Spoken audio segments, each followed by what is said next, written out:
Hey everyone, welcome back to Base, the podcast. Today we have the pleasure of talking with one of the greatest minds in our industry. He has a PhD in sports science. He's the author of several books, including Glute Lab. He's the inventor of the hip thruster and a coach who specializes in training women. He's famously known as the Glute Guy. Please welcome Bret Contreras. Hi, Bret. Hey, Bret.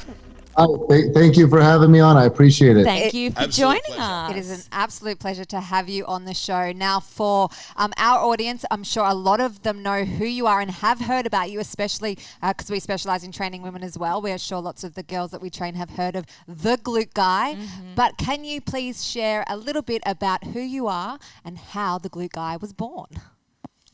Well, first, before I get started on that, I got to congratulate Sebastian here. That Thor's 1,100 plus pound deadlift is like heard around the world. So congrats on that. I know you're his coach. So I wasn't expecting it to go there, but man, I'm really chuffed. Thank you so much. It's been a big week for us over here, for sure. I like to think of myself as a big guy, like 250 pounds, and he's 450 pounds. Is that true? 450 pounds for this event. Yeah, it's hard to compare anything with this guy. He's just a human giant. He pretty much takes up the whole screen. I feel like a little. No, you actually look quite big.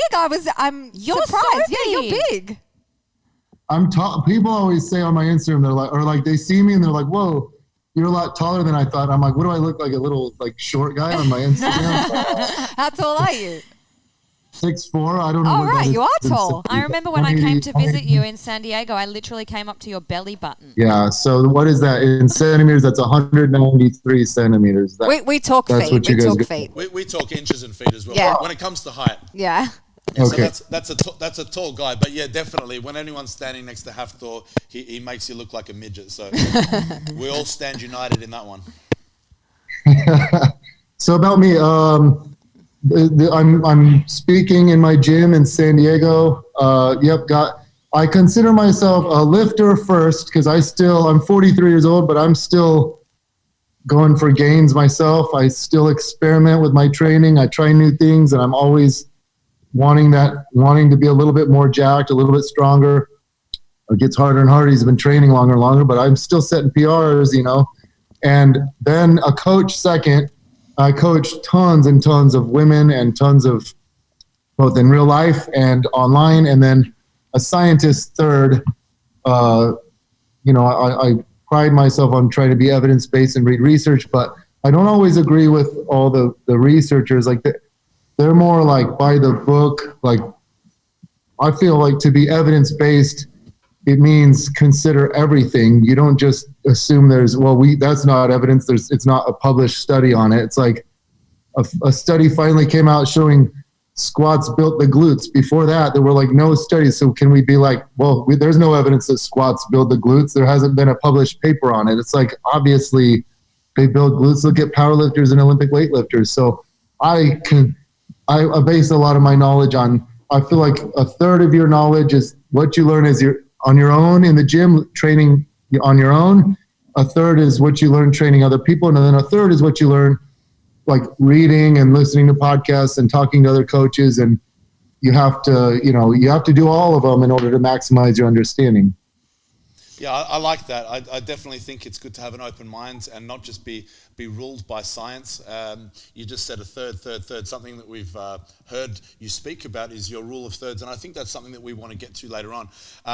But before we ask you for your philosophies on your rule of thirds, how did you come about to be the glute guy? So, growing up as a kid, I was so insecure. I had no butt. I remember being in high school and I had a crush on these three girls. They were like three of the more popular girls. And they're like, hey, let's go watch football practice. I love looking at the guys and the butts in their football outfits. And I'm like, great, I'm going to be a virgin for life. They care about glutes. I'm done. And then I was playing golf with my sister's boyfriend. And he's like, I still remember on the ninth hole, I'm bending over to swing. And he's like, Bret, you have no butt. It's like your back just goes right into your leg. It's missing that like protuberance is supposed to stick out. And I'm like, man, why is he feel so comfortable? Like, would you be like in the locker room and being like, hey, buddy, you have no penis at all. It's like just a little nub, you know. It's a Brutal.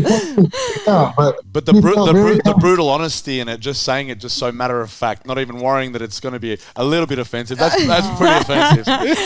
Oh, so good. Well, I remember being like, at that time, you know, being 16 years old and like lanky, I had been doing lifting weights, but I did, you know, my routine was like, I had a little barbell set and I did military press, I did push-ups, I did curls, I did calf raises, I did crunches, but I didn't do anything for my back or legs. Like I didn't, I couldn't do chin-ups, I couldn't do dips, and I tried squatting and I'm like, this just doesn't feel right. I wish I knew that then what I know now about progressions and things like that. But I remember thinking, okay, like, I wish there were like, I'm getting lines under my pecs from doing push-ups. I wonder if I could start building my glutes, but I don't feel a lot of these like, I remember doing deadlifts and just, if I had a video, it would have been like a YouTube classic, like the round back.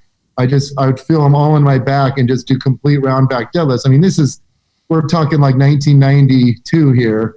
We didn't have the internet back then, and we you just learn by doing and watching other people and trying to read muscle mags. So I started studying the glutes, and I remember being like, why don't bodybuilders have? They never mention glutes. It's like every other body part gets isolated. You train your traps, your delts, all three heads, your biceps, your triceps, your pecs, your lats, your erectors, your abs, your obliques, your quads, your hamstrings, your calves. The only missing thing there is the glutes, and it was like, no, you don't ever have to, like, bodybuilders have a leg day. You had like your chest day, your back day, your shoulder day, your arm day, your leg day, but it was always legs or quads and hamstrings. No male bodybuilder ever talked about glutes. So I would read what they would do I'd be like, you know, I'd go to the like, I remember being 16, going to the store and checking out the muscle mags and being like, what does Ronnie Coleman do for his glutes or for his legs? Cause he has big glutes. And then I remember being 19.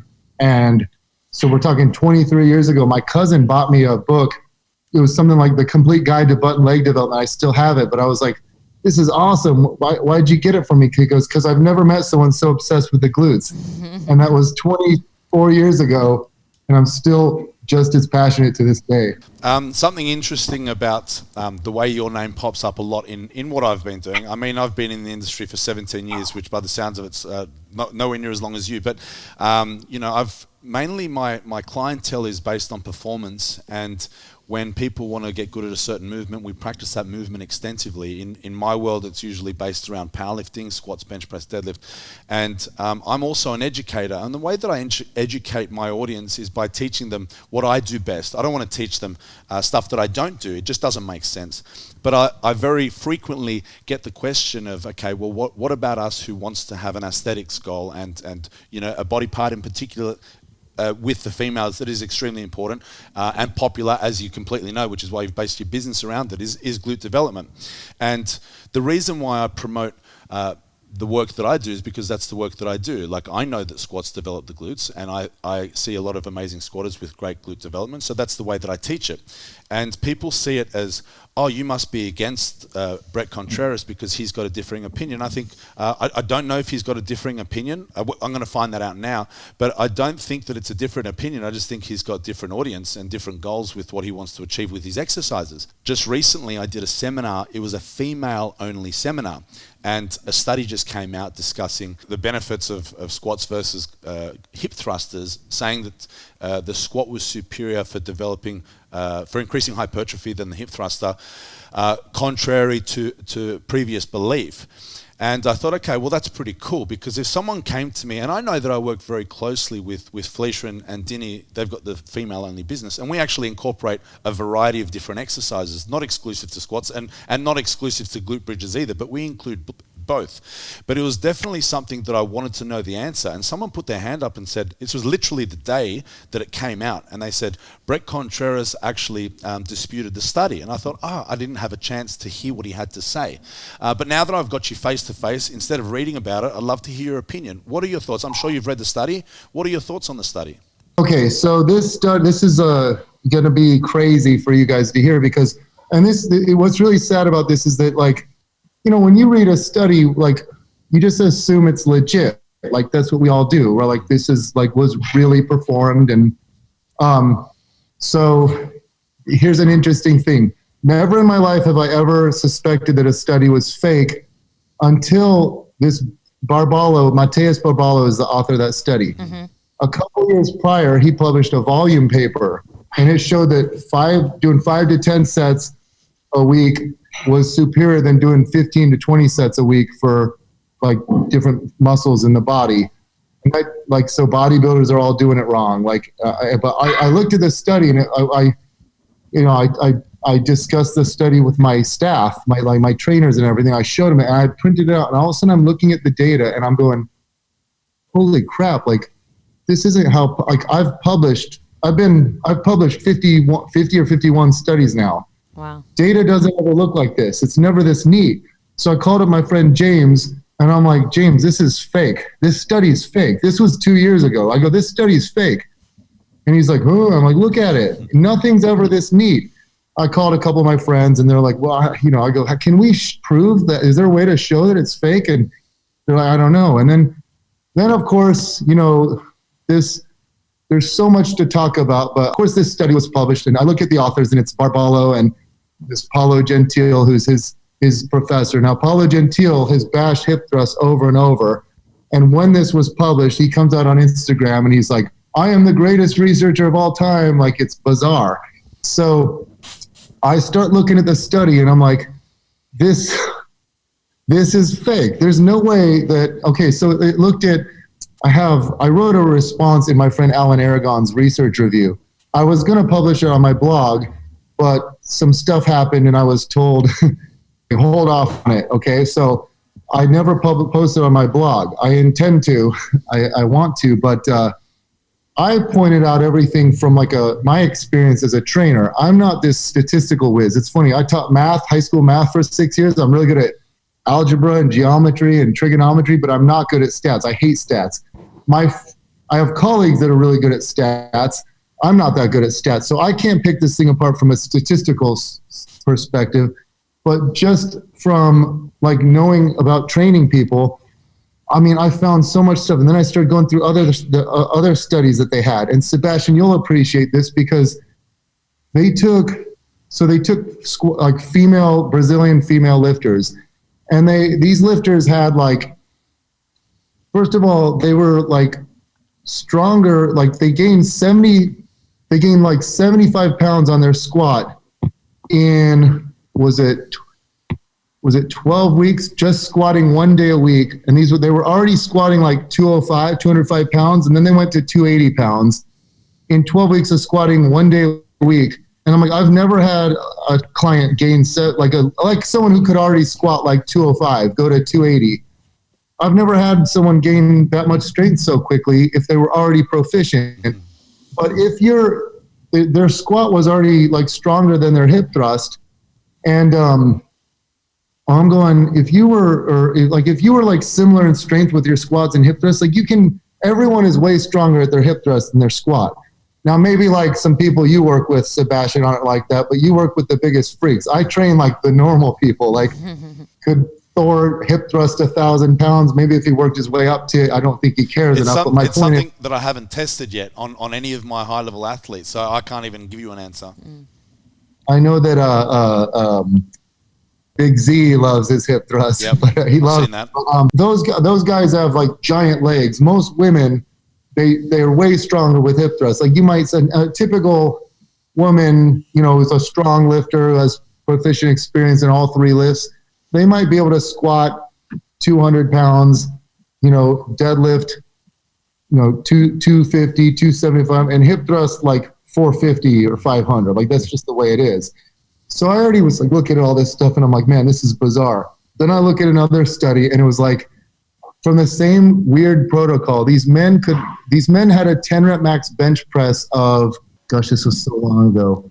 Anyway, in 12 weeks of benching 1 day a week with just 2 sets, they gained 1/3 of their body mass on the bench press so it was okay, so if I was to do that, the most I've ever bench pressed is 355 pounds, right? So my 10 rep max, the most my 10 rep max is 275. So it would be like me just benching 2 sets a week for 12 weeks. And then all of a sudden I can bench a third of my body weight, which is 80 some pounds, which would be like me benching 355 pounds for 10 reps. Think about benching your 1 rep max for 10 now. That will never happen in 12 weeks. Never happen ever So in my case. It would never happen ever. You know that. So I would never risk my professional reputation and say this study's fake if I know from a statistical standpoint, it just doesn't add up. I believe that this study is fake in addition to other studies are fake. What I want to know is why. Why would they do this? But if I was wrong about that every researcher would lose respect for me. I'd be the talk of the town. But I have reason to believe that it's a fake study. So I believe if we did the actual study, I think hip thrust would win. I think it's funny. I want to show you this protocol too, Sebastian. It's like this weird, I'm going to pull this up. It's this weird protocol. And it's funny because I had my niece do the protocol. So you do. Are you going to try and test it based on this? Beyond just I'm not going to reproduce the study, but okay. No. Oh, it's 24 weeks. Okay, so week 1, 5, 9, they did, week 1, 5, 9, 13, 17, 21, they did 12 to 15 reps with 30 to 60 seconds rest. That doesn't build strength. Like, 12 to 15 reps with 30 to 60 seconds reps. So I had my niece do that. She can squat 200 pounds. And I had her, and it's full squats. And it's a 2-second down, 2-second up tempo. So you can't lift as much when you're actually controlling the tempo, Mm-hmm. And so I had her do the actual protocol with that much rest. And I have to change the plates, and I've got to be, so another reason, it's fake is that they said there's like one trainer for every 5 lifters, but you have to have one-on-one here because I got to be right there to change the plates because they fail. It has to be 2 failure. Mm-hmm. They talk about where failure doesn't mean like, oh, I can't do another rep. It means you actually fail. So they have to go down and then come up and they can't get it and they go to the racks. And you have to curl the thing and put it back in the rack and then adjust the plates. So if they're doing, so she started out with like, my niece started out with, set 1 was 115 pounds and she got it for 14 reps. Then 30 to 60 seconds rep, did 95 pounds for 11 reps on her second set. Then her third set, she did 65 pounds for 12 reps. Her fourth set, she just did the bar for 15 reps. The fifth set was the bar for 10 reps. And the sixth set, the bar for 8 reps. And she couldn't sleep on her stomach for 5 days. Her quads were so incredibly sore. Uh-huh. So it's just this weird, like Sebastian, you'd never use this protocol to build strength. It's like 12 to 15 reps with 30 to 60 seconds rest. And the next week you do 4 to 6 reps with 3 to 4 minutes rest. Then the next week you do 10 to 12 reps with 1 to 2 minutes. And then the next week you do 6 to 8 reps with 2 to 3 minutes. Like who even does this protocol? So that doing that protocol 1 day a week would not build that much strength. You'd need to squat them twice a week. But anyway, the study is not to be taken seriously, and we do need a study looking at hypertrophy. All we have right now is EMG, and I believe this paper will be retracted in time. We only have an EMG study right now showing more EMG.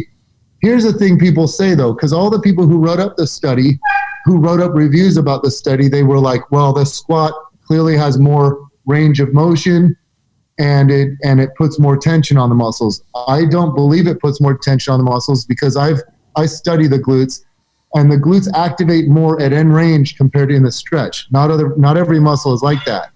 Only like the glutes and erectors are like that. Other muscles, like you get the greatest tension more in mid-range. With glutes or mid-range or like a lengthened position, but with glutes, it's like the shortest possible. Now, through modeling, biomechanists I've worked with have said you get the greatest tension in the glutes just with a very slight stretch. So when they're stretched deep, real down deep, you don't get the greatest amount of active tension. So I think a hip thrust would be producing more tension. And as for range of motion, yes, the barbell squat you get more barbell displacement compared to hip thrust. But here's the deal.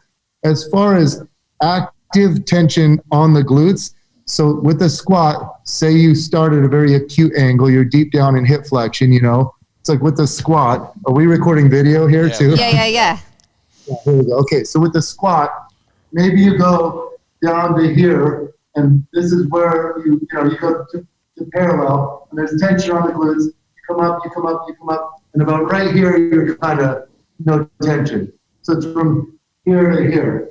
But here's the deal. With a hip thrust, maybe you start here, you come up, but then you keep going, and then you post your pelvic tilt, or you just keep going into hip hyperextension. Well, here's the thing. People have different levels of hip hyperextension mobility. In the literature, some people have 45 degrees. The average is like 20. If you have 45 degrees of hip hyperextension mobility, meaning you can go way past neutral, you don't use any of that in a squat. You're using a lot of that range in a hip thrust. So it just depends. We need to look at these things, but here's what any reasonable person would conclude. Why think about squat? I like comparing squats versus hip thrusts. I did that in my PhD. It's just intriguing, but every program I've ever written has both of them for glute development. Why wouldn't you want one exercise that works you in the lengthened position, one exercise that works the shortened position? I believe they're complementary. And hell, some people shouldn't squat that much. They just have the worst, anthropometries for it. Sure. Maybe they should do high box squats or something instead of, squatting 3 days a week. And some people shouldn't deadlift as often if they have pure physique goals. I can usually find a good variation for them. But some people don't like barbell hip thrust. My point is we should learn all the exercises and then figure out what variations suit the person best for their goals and their anatomy. I totally agree, and I appreciate your response to that. For my sport, I'm training people for performance and people that want to get good at a squat. A large percentage of my work is actually skill acquisition and technique work on the specific movement. But working with the females, working with Felicia and Dinny, they're business-based body babes, it's definitely something that we've incorporated, actually both.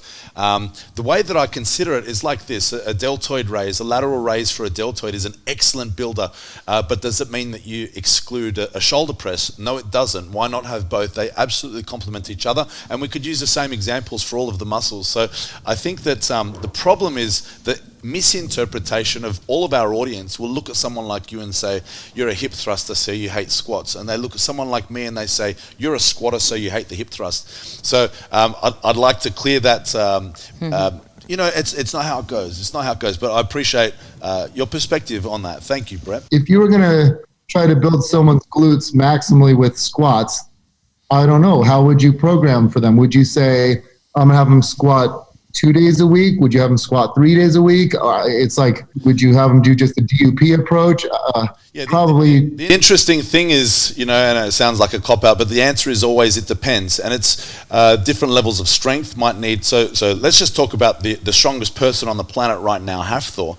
I can't have him doing multiple times per week because he's too strong and he needs a little bit more recovery. But I've had great results with some of my athletes, like Dinny here. Her first squat program was a squat every day program that we based off a fella named John Brose. He was the coach of Pat Mendez, which was an amazing American weightlifter. He was the strongest teenager in America, and he wrote out this squat everyday program, and we tried it on people that weren't lifting as much, and it worked really, really well. We got Dinny from something like an 80 kilogram squat to 140. So what's that? A blue plate and a green, which is 80 kilos. I don't know how many pounds that is. To 308 pounds as a 52 kilo girl. Like, it was a really great result. But if I got someone really big and strong that's squatting over 700 pounds to do that every day, I'm quite sure not only would we not see the same result, but we'd even see a whole bunch of injuries. And this is where it's a case by case basis. And you mentioned before the study that he conducted 2 years before that, saying that 5 sets is superior to 10 sets. It's like, well, I've got my strongest athletes that periodize their reps and sets and tempos and intensities over however long the block is in preparation for a competition. And they may start with about 15 to 20 sets per body part. And then as the weights get heavier, like Thor towards the end, he was doing 3 total sets. one of them was heavy and 2 of them were really light per week for a deadlift. And that's because he's lifting weights that no other human has ever done. So it's a funny one. Like, that's the thing that I don't like about the science. When I hear people say, oh, 5 sets is better than 10, it's like, well, when? And I want some context behind that. God, I so agree with you. And that's why I get, like I mentioned earlier, I'm a coach before I'm a the scientist talking absolutes. And every time I hear something, I'm like, well, that would work for this client, but not for this client. If I tried that with this client, it would put him backwards. It's funny you mentioned John Bros. I went and visited him in 2009, and I wrote an article, Max Out on Squats Every Day. I wrote that article for T Nation back in the day. But you're absolutely right. And so with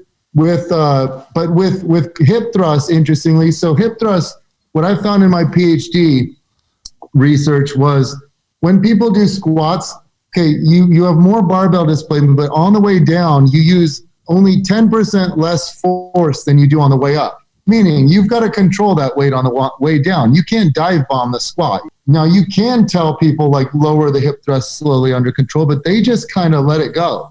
It's kind of like with a deadlift when you kind of let it go. You let gravity do it for you. So with the hip thrust, they were only using 1/3 of the force on the way down than on the way up, which means that the hip thrust was a shorter overall range of motion, mostly concentric movement.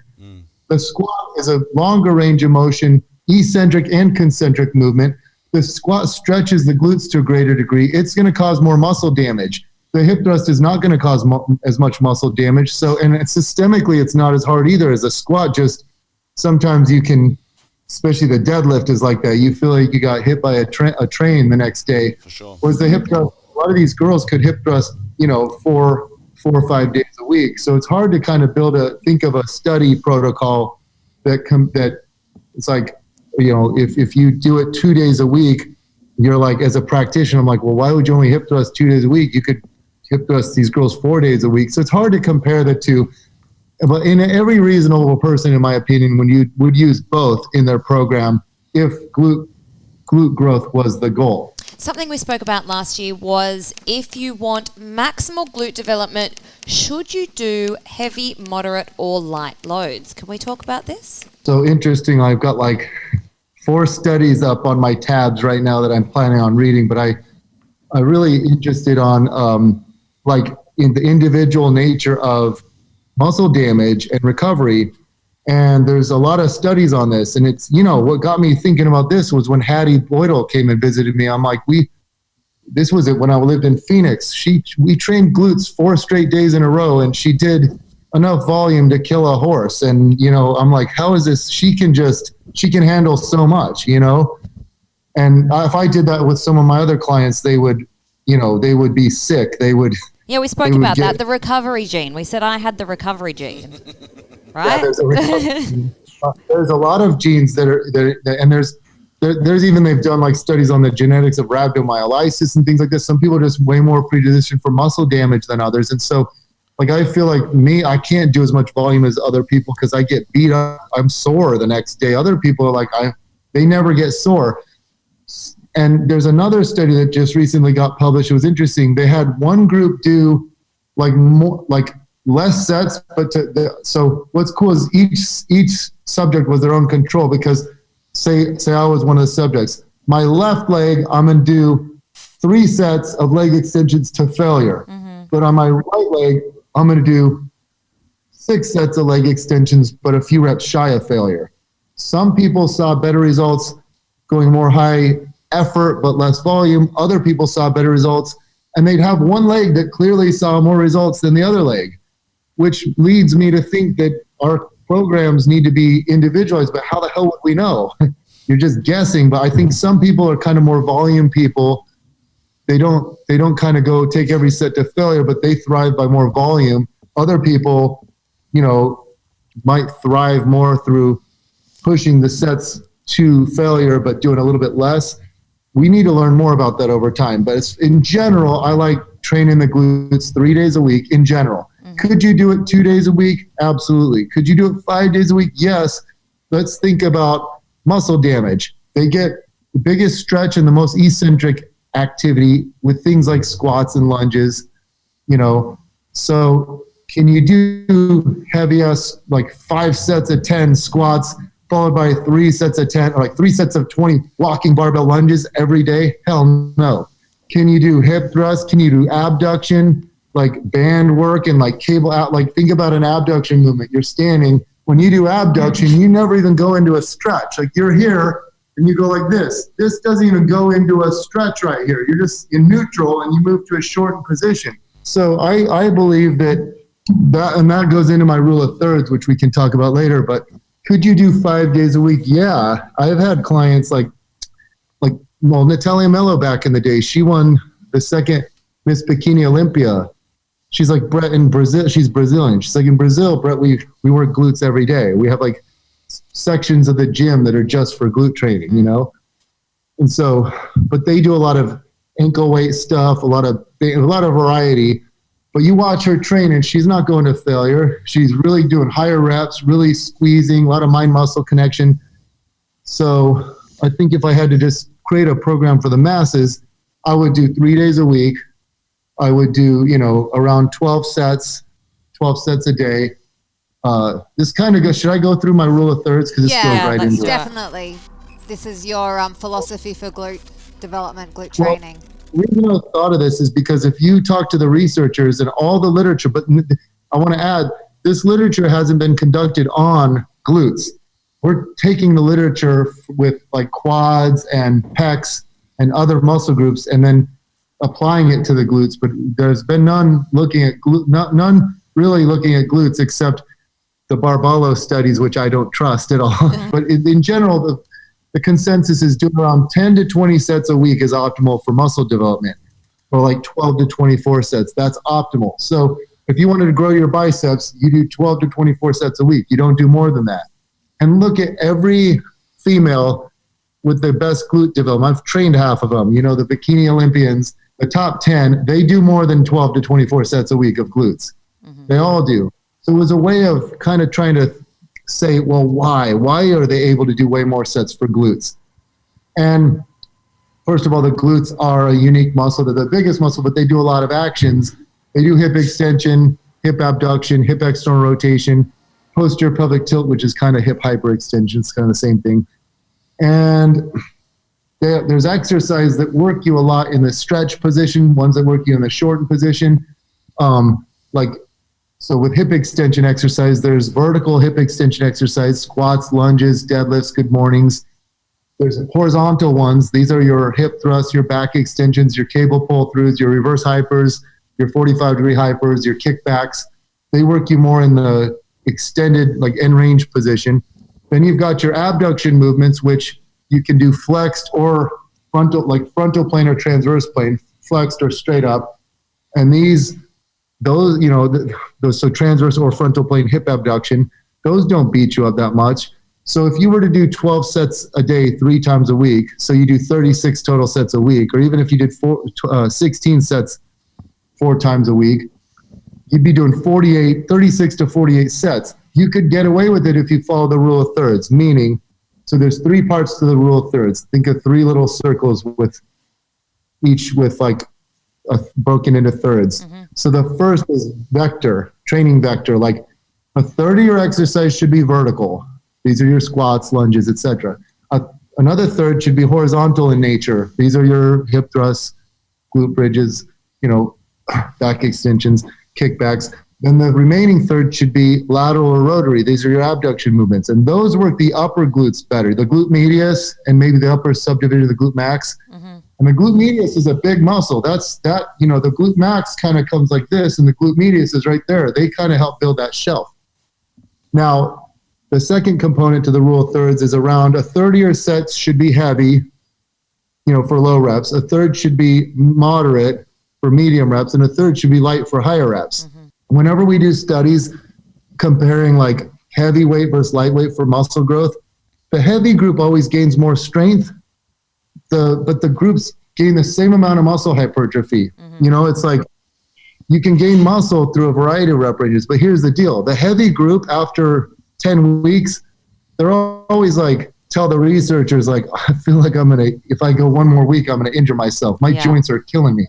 the high rep group, sometimes you get dropouts because they don't want to puke. Like they're like, I feel like I'm going to throw up. If you do a set of 30 to actual failure, you feel like puking. That's why I like a variety of rep ranges. You don't do all one range. And then the last component of the rule of thirds is this effort. Like around a 30 set should be 2 failure, but not all of them. If you did every set to actual failure, you'd be beat up too much.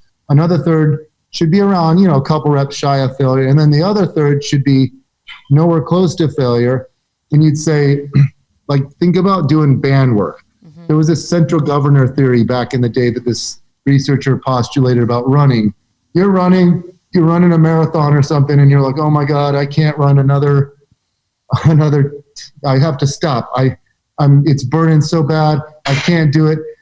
It's your brain. It's not your muscles failing. It's your brain. It's just too much for the brain. But if someone said to you, like, holy shit, there's a tiger behind you, run. That's the same, kind of similar with lateral band walks and things like that. Like when you use a band and do stuff like that, it burns like crazy. But if someone had a gun to your head, you could probably do 10 more. So you don't really take those to failure. So if you do it like that, you can probably do a lot more volume. And I always think of like other muscle groups. Like people don't care. Like women care so much about glutes that I've gone into all this thought. And if you thought about deltoids, you could probably think the same way. But even with like pecs, you're like, apply the same logic to the pecs. Well, if you did a third of the exercise that work you in the stretch, and then a third that work you like cable crossovers, just work you in a squeeze position. And then we figured out how to do like internal rotation movements or something. We don't do that because these movements tend to be good, but the girls want every last bit, they can squeeze out every last bit of hypertrophy they want. They want to isolate, they want to do every bit of movement, but it's interesting to think about if that applies to other muscles as well. But that's my theory. On to a few things that you just picked up, which I love hearing your thoughts on. There's so many ways of achieving great results. Obviously, I've got a great way, and then you hear someone that gets really strong or gets a very similar result to what I'm doing, and they do it a completely different method. Something that I like to do is periodize intensities as I periodize volume as well. And, you're talking about doing all different intensities and all different rep ranges and sets within the same training week. Am I right by saying you kind of do it all? Is that like an all year round thing that you'd follow the rule of threes where you're doing a heavy, medium, light in a training week and you can continue that through the entire year? Okay, I've got a very interesting way of periodizing. I've never heard, I'm really glad to talk about. I don't think I've ever talked about this on a podcast. Woo-hoo. So never, I want to like publish this because it's funny. My Booty by Bret, I do this for my Booty by Bret, right? So I just started out thinking, the way this came to be, I started out thinking, okay, say I want to all right, chin-ups, they're so hard to go up on, But if I ever want to really set a chin-up PR, I can, especially if you lose weight while you're at it. But if I just say, I'm going to start doing chin-ups 3 times a week, first in the workout, and I do that for 6 weeks, I'm going to set a chin-up PR. The reason why I don't set many chin-up PRs is it's usually the third exercise I do. I'll do them once or twice a week. They're not my number one priority. I start getting, as I get older, it's getting harder and harder to set PRs in a squat, the deadlift. Like the most I've ever deadlifted is 620. I want to deadlift 635. That's 6 plates and a 25 on each side. That's like the milestones I think about.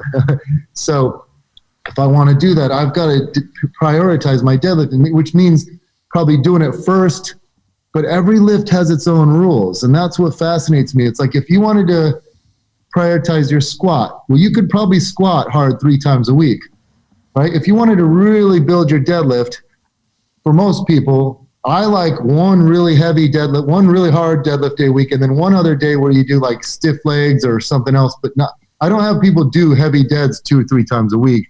It's too much. But instead, my assistance lifts tend to be a little more like weighted 45-degree hypers, things that work the hamstrings more or something like that. But then we could go on to what's their weak link, because a lot of people, it's their quad, a lot of women especially, it's their quads inhibiting their deadlift because they turn it into a stiff leg. But I digress. here's what I do for Booty by Bret. And I actually think it works really, really well. And my whole concept, the other thing that made me think about this, I started reading the literature on strength maintenance. And I was like, holy crap, these people can do like 2 sets a week and maintain their strength on a lift. So I started experimenting with some of my clients, and I'd have them I'd just have them do 1 set of bench press or 1 set of squats or 1 set of deadlifts a week. They do other things, but I just wanted to see. The next month I'd have them max out and they retain their strength. Going, wow, as long as you're doing other things, it's kind of easy to maintain. So the way I thought about it, I love powerlifting, love it. I love the squat, the bench press, and the deadlift. Here's the deal though. I also love the hip thrust, the chin up, the military press. So those, I just named 6 lifts. So this is kind of funny because I'm talking about balls, but imagine you got 6 balls, okay? I've got 6 balls and I'm trying to juggle them. But every time I gain strength, the ball grows. So your goal is to have 6 big, huge balls, right? But you're juggling them, it gets harder. I can't take you seriously. So you're eventually going to drop a ball. You can't keep doing it. They get bigger and you're like, oh, and they fall out. So it's a better strategy to say, I'm going to focus on 2 balls. I'm going to put 4 balls right here on this table and pick 2. These go on maintenance. I'm going to take these 2 balls, focus on them. I mean, just in powerlifting, how much easier would it be if you just had the squat and the bench? The deadlift interferes with the squat. So it's like, sometimes I'm like, God, I want to build my squat, but then I deadlift, my low back sore. It makes my, it's even just with 3 lifts, it's hard. So I'll typically pick 1 lower body lift and 1 upper body lift, and that's what we focus on. I am always doing all 6 of those lifts I mentioned. Every program has, every week you're going to do some squats, some deadlifts, some hip thrusts, some bench press, some military press, some chin-ups, some single leg work, some rows, but it all, the ingredients shuffle. So here's how I do it. Month 1 is a well-rounded month, okay? So Monday, or day 1, say it's Monday, Wednesday, Friday, day 1, 2, and 3. Monday you squat, Wednesday you hip thrust, Friday you deadlift. You also might do stiff legs on your squat day. You might do, on your deadlift day, you might do like reverse lunges or something. You're still going to do more lifts, but that's what you do first. That's a well-rounded month where you're trying to, and then maybe your upper body lifts are like bench press on Monday, chin-ups on Wednesday, military press on Friday, okay? You're not focusing on any lift. That's month 1. Month 2, now you're focusing on the squat and the military press, okay? So we're going to squat first, all right? Then squat and military press first, and everything else is more maintenance. Yep. Then the next month is, and I do this sequentially because after the squat month, your knees could use a rest. So the next month is hip thrust. It's hip thrust and chin-ups. So we work hard at hip thrust and the chin-up. Then you're feeling good again. The next month it's deadlifts and bench press. You still squat, but you deadlift first. And then I'll do like say Monday is deadlifts, like whether you do conventional or sumo or semi-sumo, whatever, trap bar if you want, but you're going to pick a heavy deadlift. And then maybe Wednesday is dumbbell 45-degree hyper and like a single leg movement. And then like Friday might be stiff leg deadlifts and, maybe squats or something. But that you're doing them first in the workout, so it sees the best results. And then after deadlifts, your low back is pretty beat up. So the next month it's a single leg and dumbbell focus. I still sprinkle in some barbell and bilateral lifts, but it's a lot of focus on single leg and dumbbells just to give your body a little bit of a break. And then the cycle repeats. And I really think it works well, especially for people. Well, my people don't get hurt much. It's really good for injury prevention because you're not focusing on the big 3 every single month. And that's one thing. I trained at a powerlifting gym in Tempe, Arizona for a couple of years. These guys were so strong, guys in the 198-pound class pulling 730, 750, stuff like that. But one thing I noticed, they get too strong for their bodies. I remember they were competing at Dan Green's powerlifting event. I was there the week before, and one's like, I'm just worried I'm going to tear my pec off the bone. And the other's like, that's how I feel about my hamstring. I'm worried I'm going to tear it complete off the bone. And I'm like, Jesus, you're really pushing the envelope here with powerlifting. So I like all 6 of the lifts I mentioned. I think that's a good way so you're always doing all the lifts, but you're only focusing on really gaining strength. So then it's like the goal is to elevate these 2 lifts this month, then put those on maintenance. And so over the course of a whole year, you're building up on all of them. Do you gain its strength as fast on any one lift? No, but it leads to longer sustained progress over the long run. It's an interesting way to periodize, which I've never really seen anyone do it that way. You study periodization, it just talks about volume and intensity. It doesn't talk about rotating the lifts that you focus on. Yeah, as you're talking, everything resonates with me with what you're discussing. And the best example of that is what just happened. It's the most recent event, and that is Hafthor doing a 501 kilogram deadlift. Previous to this, he was prioritizing 6 different events for like the Arnolds or the World's Strongest Man. There might be 10 different events. And how do you focus on training 10 things at one time? And how do you get a 501 kilogram deadlift while this is happening as well? For me, there was no surprise that he was able to get a 501 kilogram deadlift when he had no other exercises that he needed to focus on. So I absolutely and wholeheartedly agree that, the more things that you try and add to the equation, the bigger all of your balls get, and the harder it is to juggle all of them. So I love those points with it. So the bottom line is a lot of it's something that I always hear so much about with the studies, and people are talking about this is the way you've got to do it. You've got to, 5 to 10 sets is better. And it's like, okay, better than what? Then it's the minimum effective dose versus maximum recoverable volume. And you should be, working as hard as possible. And it's like, well, if you, like how you said, there was the study that did the heavyweights, and after 10 weeks, they were sick and tired of lifting heavy. It's like, well, that's because they're trying to lift heavy all year round. And I think that that's a really good message for all of our audiences. You can't do everything at once. You can't beat your body up all year round. Something's got to give. Recovery is equally as important as working hard, and there is a time and place for all of it. So I really love those messages there, Bret. Can we just go back to talking about the glutes before we go on to some business talk? So for our Base Body Babes, so we specialise in training women as well, and we've maybe the last couple of years, introduced glute activation routines for our girls prior to all of their sessions. We just want to know your opinion. What's the current research in terms of glute activation being effective? Okay, so there's probably I've got them all categorized. There's about 6 studies looking at it. It's equivocal, like some studies showing it works well, other studies not. And there's one study using TMG. It's like this transcranial magnetic stimulation, TMS. Yeah, they put some halo thing on your head and measure the areas of like brain activation, like cortical regions. And it's funny, they had people put a band around their knees. They got on all fours and did like a hip extension, hip abduction, they basically got on all fours with a band. And imagine being a participant in this study. They had to do this for 20 minutes a day, 3 times a week. So they were it was like on all fours, like this, with a band going out and back and twisting. So you try to hold that off and on for 20 minutes, 3 times a day. So for a total for those who have audio only, he just got in a position that a dog would do to take a pee. Yeah. Is that accurate? That is so accurate. That's why it's called a fire hydrant. That kind of fire hydrant, like a dog pees on a fire hydrant. That's the exercise. But you got a band on you, kind of trying to do.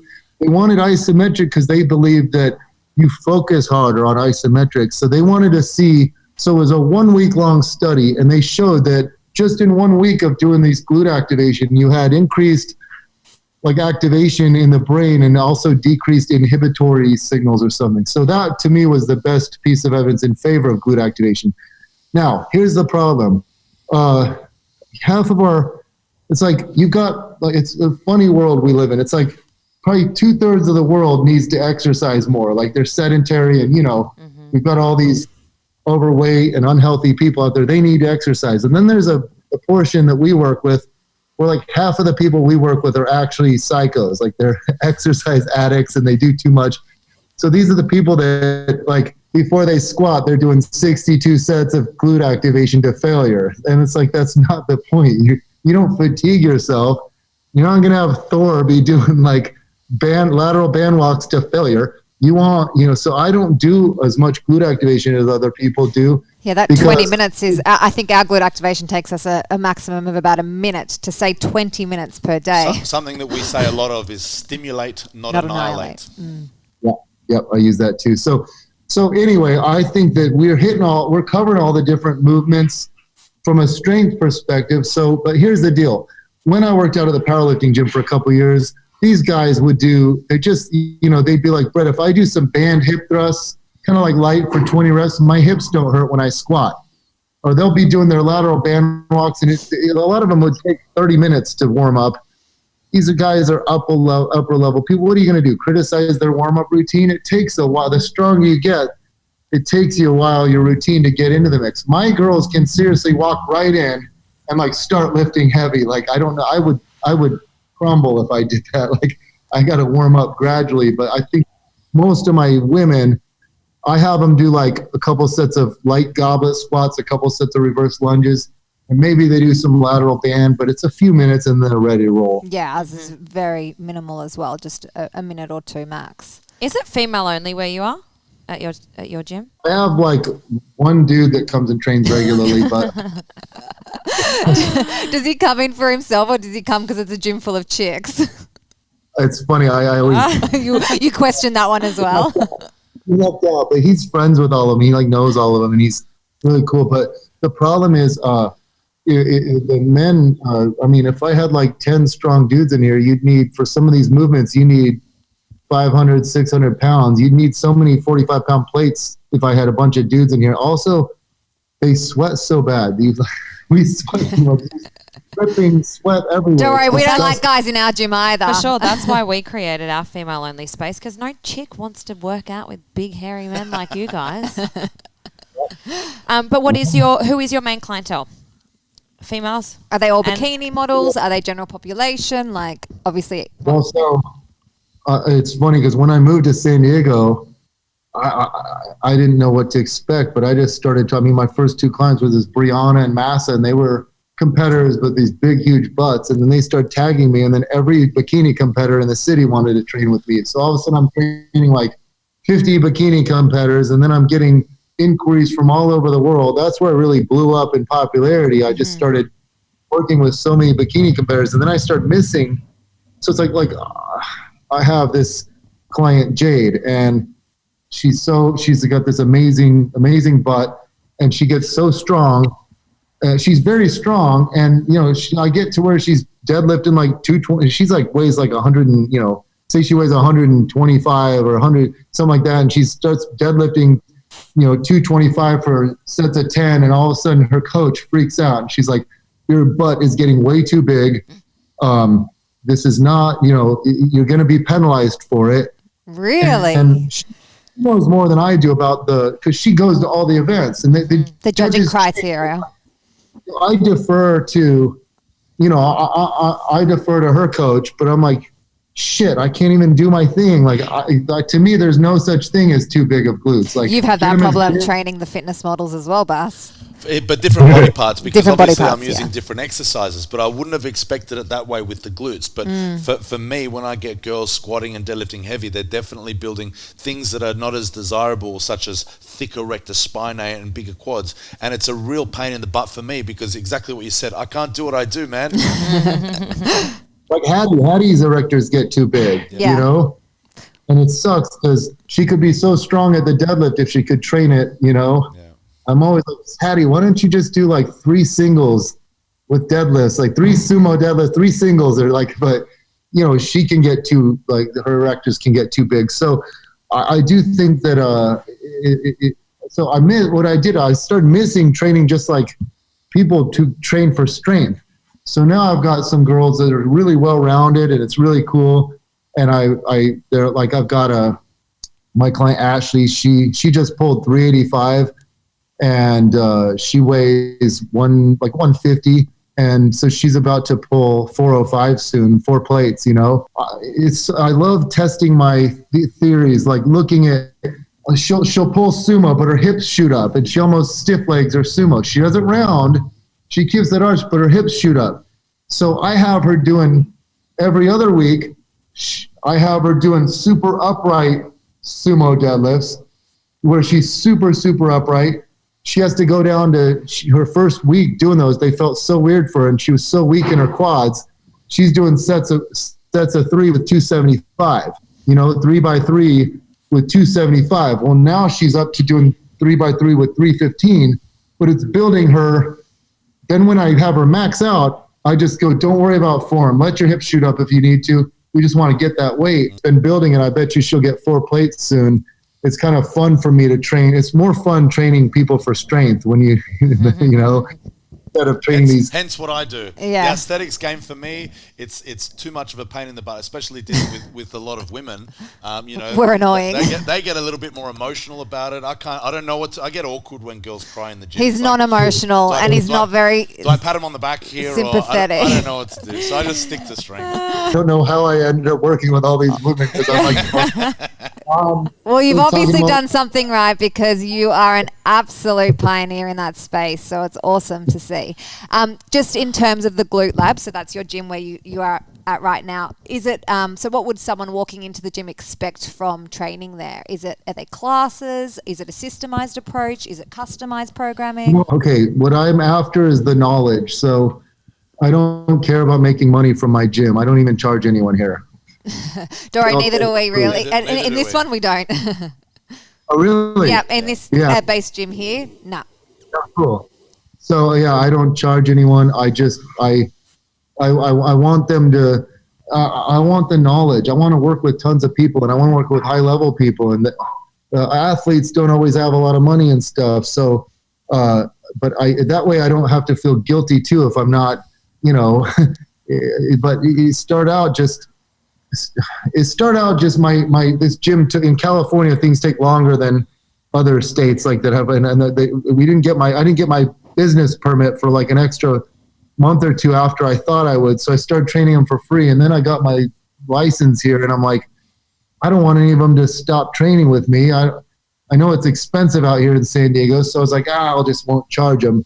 So then, as time went on, I said, this is nice to have this studio here because I do all my, my Instagram stuff, my videos, my testing. I create products. I test them. It's just a testing grounds. So people always have people go, like they think that I don't, they'll be like, Bret, I know you're probably hurting during the quarantine here. You're probably they think because I can't train anyone, I wouldn't make any money. But if you think about it, what can you make as a personal trainer? I have friends that train celebrities in LA and they can charge $250 an hour. That's like the going rate out there. Like, I don't think I could charge $250 here in San Diego. People would be like $250 an hour. But yeah, you can only make a couple $100 an hour. Sounds like crazy that I would even say this, but you can make way more money online. Exactly. If you have a huge following. Yeah. And so I don't want to be the guy that's like, I'm $200 and I also one-on-one training bores the heck out of me. It's just so boring. I like training, 6, 10, 15, 20 people at a time. And that's what I prefer doing. And I just love working with a large variety of people. And I miss training with men too. Like the men women get bombarded all day long with different messages. It's like, they're being targeted by this builds long, lean muscles or like this, you know what I mean? So they're always doubting. It's like, or women's bodies fluctuate and they have a bad glute day or a bad, bloated day. And then they start doubting the whole process and you got to reassure them a lot. Men know that weight training, you don't have to sell men on weight training and getting strong and progressive overload, You just know from the age of 15 when we start lifting weights that if we want nice pecs, we got to bench press a few plates for reps, Yeah. I was going to say, obviously, you're a huge influence in the fitness industry and you've inspired many women, thousands of women, millions of women around the world with your work. Was there a point in your career, so was it social media first? Was it a bikini model on stage first? What kind of launched that growth online for you? So when I started out, it was funny. I was just coming off being a high school math teacher, making $30,000 a year. So I said, I'm going to start blogging. I'm going to start social media. I don't need a lot to survive. So I start blogging like 4 times a week. All I'm I had was sure my you're like the most published fitness expert out there. You've written so much. I was a workhorse, and Yeah. I look back, I always put in long hours, and you can only sustain that if you love your field. You know, we're so lucky to have found stuff we're passionate about, because most people just they look at work like they clock in, clock out. They can't wait to go home for the weekend and be done with it. And I even on I don't have off days. I train people every single day. I lift almost every day. I read stuff every day. I some days more than others, but it's not torture for me. I'm so curious about it. It's what I'd be doing if I won the lottery and had $100 million in the bank. I would still be doing this. So to start off, I was just blogging and then doing social media. But here's the funny thing: I have an identical twin brother, and he's like, "You need to go on Instagram." I'm like, "Joel, I'm a businessman. I'm not trying to."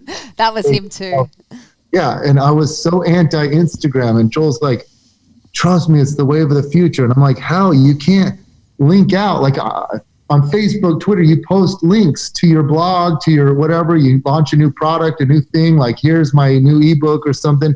You can't do that on Instagram." And he's like, "Just trust me, it's the wave of the future." And around that time, I was so pissed because Facebook changed their algorithms. And it's like, I worked hard for like 5 years on Facebook. I think I had like 110,000 followers back then on Facebook. And all of a sudden I went from it was always the same too. I'd film a YouTube video, embed it in my blog, write a blog, use a thumbnail for the blog, publish the blog, post that on Facebook and Twitter, and then send out a newsletter. It was like that was the process for so many years, and it worked well. Then all of a sudden Facebook changed their algorithms, and I go from getting like 2,000 likes and 500 shares to getting 500 likes and 30 shares. And I'm like, this is stupid. It took away my power. Like, I always had power as a scientific guy. If I wanted to, someone was spreading pseudoscience and I wanted to do something, but I could leave the algorithms out of it and I could go viral. But it was so frustrating to me. So I was the first guy, I think, I actually just quit. I quit Facebook. I quit Twitter. I quit YouTube. I put all my eggs in the Instagram basket. We've pretty much done that as well, to be honest. And then I had all the marketers back then. They were like, Instagram doesn't mean anything. And I'm going, how would you know? You don't have a lot of Instagram followers. And they're all about the email marketing and the newsletters. And I'm never going to be the type of guy that, like, these guys are crazy with their newsletter marketing. There's like, you can do split testing. I'm never going to write 2 different newsletters and test them and see which one does better. I don't care about making money to that extent. So I just send out a newsletter like once a month that's like, here's some new stuff, here's some links, have at it. But I realized, this is crazy. I'll put something on my Instagram, especially when stories came around. You can swipe up, and I'll put something on my Instagram, my feed and my stories, and then I'd also send it out to my newsletter, but I'd make like 5 times more money from Instagram than my newsletter list. And my newsletter list, I think, is like 140,000 right now, but I have like almost 1 million followers on Instagram right now, and I think around like 50,000 people look at my stories. So wow, that's amazing. That's insane. So I guess the take-home point there is to be consistent with your content, and obviously you are always producing really great quality content. So it's definitely worked. But I think the turning point was like with my followers.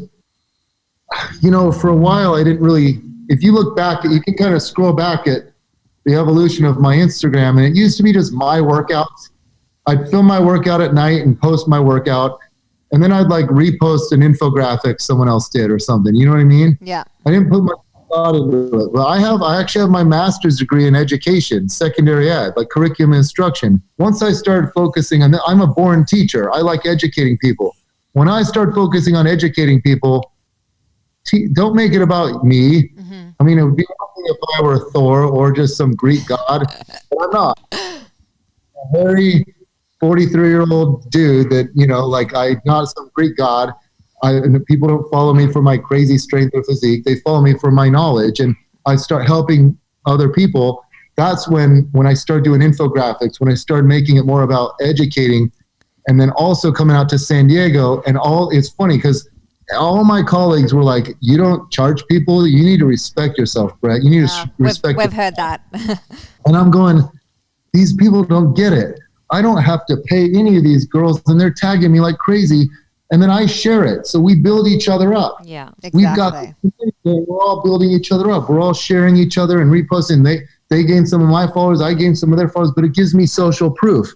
When this girl's giving me a big hug saying, I love my coach, it makes me more relatable, And so I just saw it as a win-win. And then I gain the knowledge from training them. And so my followers start going up and up and up. And then I was talking to my friend Carrie, and she's like, Bret, you're the world's glute expert and you don't have a flagship glute program. I'm like, yeah, I do. I have Strong by Bret. She's like, that sounds like powerlifting. People don't want a powerlifting program from you. And I'm like, well, I do have Booty by Bret trademarked. I've just never used it. She's like, change it to Booty by Bret and actually promote it. I filmed a video and I actually posted it. I went from 800 subscribers to like 2,200 in a couple weeks. Then that just kept growing and growing. And now I think I have the peak before the quarantine, some people dropped out, but it was at 65.50, paying me $30 every 4 weeks. So that's just one of my revenue streams. I also make equipment. I also have, we want one of your machines. We wanted to ask you about that. We've got our gym here, and we've got very specialized equipment, and that is definitely something that we wanted to go down the path of. As you say, the introduction of just the name Booty by Bret, it boosted your business a lot, and we're very aware of the niche of, and the need for prioritizing glutes, especially for females. So we're in the process of building a gym upstairs. So this is a base gym. This is a specialized performance gym. And upstairs, we wanted to do a whole bunch of stuff with glutes. And we thought, you know what, why don't we ask Bret while he's there on what's the best piece of equipment that he'd advise that we should get for our gym. We've got squat racks and barbells and all of those things. We've got all the squat racks and barbells, but I've got all the machines in storage right now. Like there's this Gluteator that people love. That's like a abduction, but hip extension abduction machine. I've got. You made me cry when you put me on that when I came to San Diego. You were like, that's right. Go 10 reps, and then you were like 20, and then you were like 30, and I literally was crying. But so I also have the Nautilus glute drive, the booty builder, the glute builder. That's what The Rock uses, that glute builder. When he does his hip thrust. The booty builder is probably the favorite. Women love it. I don't like it as much. I like the Nautilus glute drive. I actually like hip thrust. It's funny. This is my hip thruster right here. And I don't like it that much anymore. Yeah, what's nice about that is see the pegs here? Mm-hmm. See the bands right here? Yeah. You hook those bands up. You can also just do pure band hip thrusts. And those are really nice. But that's, I actually prefer hip thrusting off the Smith machine, and with the Nautilus glute drive, which is right here. Here's the Nautilus glute drive. Oh, we've tried that one at Pro Raw. Is that the one? Yeah. The thing is, some people don't like the Nautilus glute drive. Some people don't like. So here's my philosophy now. Think about an Olympic weight training center. Guess what you're going to get good at if you train at an Olympic weight training center? Squats and cleans and stuff. They've got so many squat stands and platforms. You're going to get good at squatting. And, so what I just did, I cleared this out, and it's like you got just a whole row of these glute benches. Do you make those? Yeah, I make those. So 10 glute benches, and it's so nice because they're the right height. People don't want to hip thrust off a tall bench. Mm-hmm. Yeah, they look great. Well, we run classes upstairs, so having a few of them would be awesome. Then you've got the light bar, so it's a more narrow barbell, and then you've got the squat sponge. I have 10 girls hip thrusting at a time. All my girls here are hip thrusting, 400 or 500 pounds, and their glutes are amazing. So that to me, it's like if you want your girls getting good at squats, you got to have squat stands or power racks. If you want your girls getting good at hip thrust, you have a bunch of those, and they start out with those. and they get really, really strong at them. And it's just the right height. So I would recommend, instead of saying, because I've got all the machines, I've got them all. I have the reverse hyper, the 45-degree hyper. I love things like, here's this lever squat machine that I have. I love this for lunges, you know what I mean? Reverse lunges and like Bulgarian split squats. I've got lever squat. I've got the hammer strength for stiff legs. I've got Nordic ham curl station right there. I've got the pit shark, 45-degree hyper, the seated hip abduction machine you should get. Yeah. Women, and we do all sorts of cool stuff of it, like triple drop sets. I'll do eccentric, eccentric, where I pull, and then they take over the eccentric phase, and I pull. I put on like the stack, and I help them, and then they take over the eccentric. I've got a hack squat machine. The Nautilus group. This is my favorite leg press. It's the Cybex squat press. That's the most comfortable leg press. I also have these T-bells here, and those people love them. Yes. So you stand up on those boxes. Yeah. Stand on the boxes. It's just some people can, their squat. And I do straddle lifts, which is kind of like a squat and a deadlift mixed. It's kind of like they go deep, but they lean a lot. And then, of course, the reverse hyper right here. This has been my workstation for 20 years. That's so cool. It's like a playground for glutes. So good. Well, I would say, instead of trying to get the booty builder and the matrix glute trainer and the Nautilus glute drive and the glute builder and all these fancy things, the gluteator, just get a ton of those glute benches and the light bar and all these things. Get a ton of these and prioritize hip thrusting, and then have plenty of bands like the glute loops and stuff. Have plenty of those, and then start working on obtaining some of the pricier pieces, because that's all. If the women already do your squats and deadlifts and lunges, then they also do their hip thrusts and maybe get a good 45-degree hypers for back extensions, and then their abduction work. You're set. So that's what I would recommend. Great advice. Yeah, cool. That is great advice. Just before we wrap up, we always like to give our girls some tips to take away with them. Now that we're all in quarantine, Australia is actually quite strict at the moment. There's really heavy restrictions, and we train a lot of women from home, and we have bodyweight programs ourselves. But is there any particular exercises that you love, and do you think that we can maintain muscle mass in the glutes while training from home? Or even gain. Or even gain? And what about strength as well? What are your favorite exercises? Frequency. So okay, during this quarantine period, it's been interesting because I've had some girls comment on my Booty by Bret Facebook page. They're like, I feel like my glutes have gotten bigger. It just works for them. But then I start doing a lot of research, and I'm like, who are the most jacked guys that just use body weight, like these gymnasts? And I thought there's all these jacked, shredded gymnasts out there, and I started looking at their physiques, and they're actually not as impressive as I thought. All compared to male bodybuilders, you know what I mean? Even the natural bodybuilders. So kind of, in theory, you can gain just as much muscle from high reps, but you got to progress things. Don't just get to where you're doing 50 push-ups.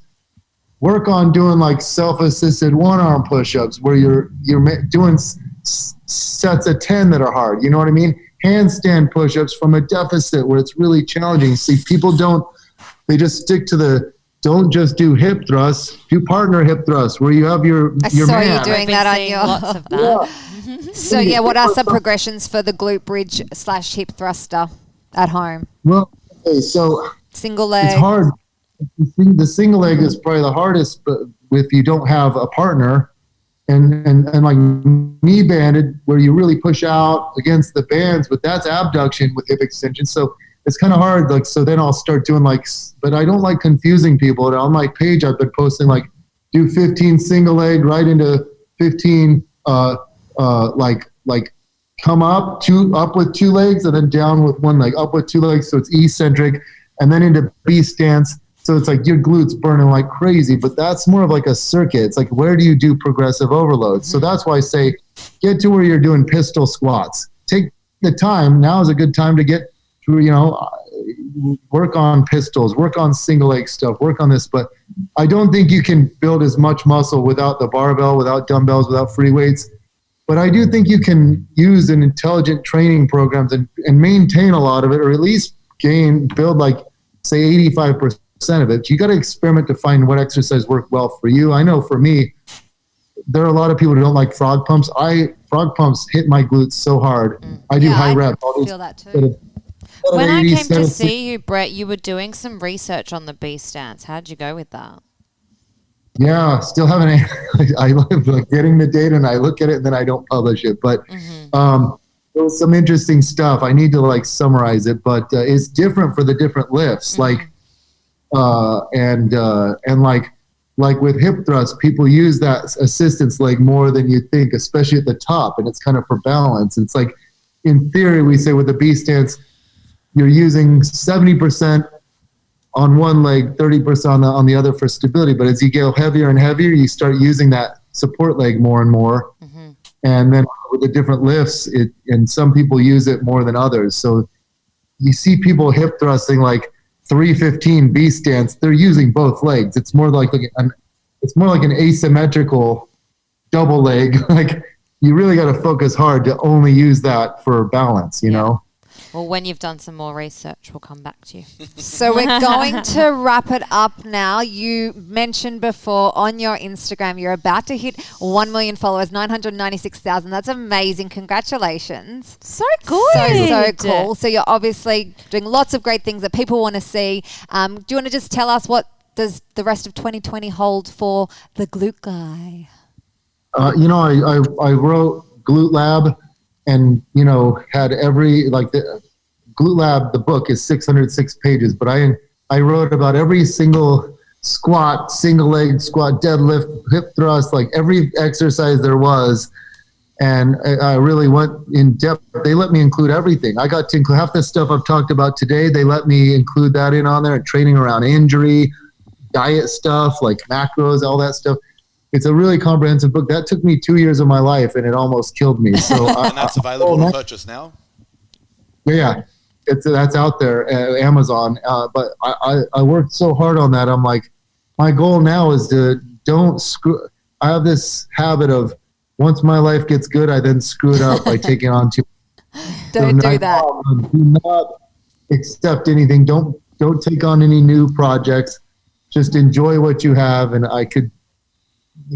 Don't get too overwhelmed. So that's my goal right now, is to not get too overwhelmed. And what a crazy time we're in too right now with the coronavirus. Exactly. So it's a good time to take a step back and chill out a little bit. I don't know when the gyms are going to reopen and how everything's going to look, but also my lease ends in October. And I want a bigger gym. This is 1,800 square feet. I want 5,000 square feet. I miss having equipment for me. Like I want a leg extension. I want a leg curl machine. I want the lateral raise machines. I love those. I want the free motion dual, tool train. I miss these things and I don't have room for it. You're so selfish.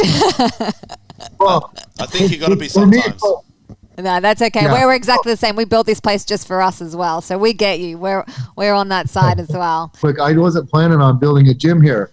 I just thought I'd train at all these, I'd just get a bunch of memberships, and I went to all of them and I was underwhelmed. And I'm like, God, I don't like training all of them. Also with Instagram, I'd be having to shoulder tap people and be like, hey, bro, you mind filming this? And they never keep it here. They always aim it at and then there's the person in the background doing one arm rows, like with the worst, you need your own space. Definitely need your own space. On the note of Instagram, is that the best place for people to find you? And if it is, what are your handles? Where can people find you? Yeah, at Bret Contreras 1, I think you can type in like Glute Guy and it comes up. If you don't remember Bret Contreras, but at Bret Contreras was taken by some dude that's posted like twice. I wish I could override him. And how be like, annoying! You don't post, you don't get the handle. But I had to do Bret Contreras 1. I wonder how many times he's got tagged as like for glutes, and he's going, "What is this guy obsessed with glutes?" We'll have our link tree, and like you can walk the link tree. You can subscribe to the newsletter and find all my other stuff. Thank you so much for joining us today. It is late in the afternoon there in San Diego. We are about to start our day here, but I'm very inspired to go train my glutes right now. And I really appreciate that chat that we had with you. It was great. This is the first time that I've met you. Me too. It was great to meet you. Thank you so much for coming on. And you guys are in Sydney, right? Yeah. I'll visit Sydney. I would love to come work out with you guys. And if you guys are ever in And San vice versa, 100%. We would love to come and do a session there with you. We'll be heading to the States as soon as they open the borders. So when they do that, we will make sure we make a trip to you. Awesome. Thanks for having me. All right, we'll Chat talk to you soon. soon. Take care. Bye. Bye.